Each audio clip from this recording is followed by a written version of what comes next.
പത്തനംതിട്ട പന്തളത്ത് മധ്യവയസ്കനെ മർദ്ദിച്ച് സ്കൂട്ടർ തട്ടിയെടുത്ത ക്രിമിനൽ സംഘത്തെ പോലീസ് പിടികൂടി. കഴിഞ്ഞ 21-ാം തീയതി രാത്രി 10 മണിയോടെയാണ് സംഭവം നടന്നത്. കുടശനാട് തൈക്കാട്ടുപടി അമ്പലത്തിന് സമീപം വെച്ച് ബൈക്കിലെത്തിയ സംഘം ടാപ്പിംഗ് തൊഴിലാളിയായ തുളസീധരനെ മരക്കഷണം കൊണ്ട് തലയ്ക്കടിച്ച് പരിക്കേൽപ്പിച്ച ശേഷം അദ്ദേഹത്തിന്റെ സ്കൂട്ടറുമായി കടന്നു കളയുകയായിരുന്നു.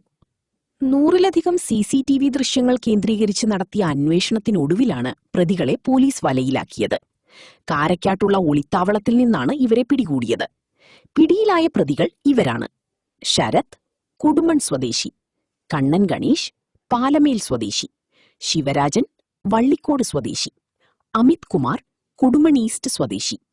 ഇവരിൽ ഒരാളായ കണ്ണനെ തിരിച്ചറിഞ്ഞതാണ് കേസന്വേഷണത്തിൽ നിർണായകമായത്. പോലീസിനെ ആക്രമിച്ചു രക്ഷപ്പെടാൻ ശ്രമിച്ച പ്രതിയെ സാഹസികമായാണ് കീഴടക്കിയത്. പ്രതികളിൽ നിന്ന് ലഭിച്ച വിവരത്തിന്റെ അടിസ്ഥാനത്തിൽ ഇടത്തിട്ട ചക്കാലമുക്കിനു സമീപത്തെ കുറ്റിക്കാട്ടിൽ നിന്ന് സ്കൂട്ടറും കണ്ടെടുത്തു. പിടിയിലായവരെല്ലാം മുൻപും ഒട്ടേറെ ക്രിമിനൽ കേസുകളിൽ പ്രതികളാണെന്ന് പോലീസ് അറിയിച്ചു. കോടതിയിൽ ഹാജരാക്കിയ ഇവരെ റിമാൻഡ് ചെയ്തു.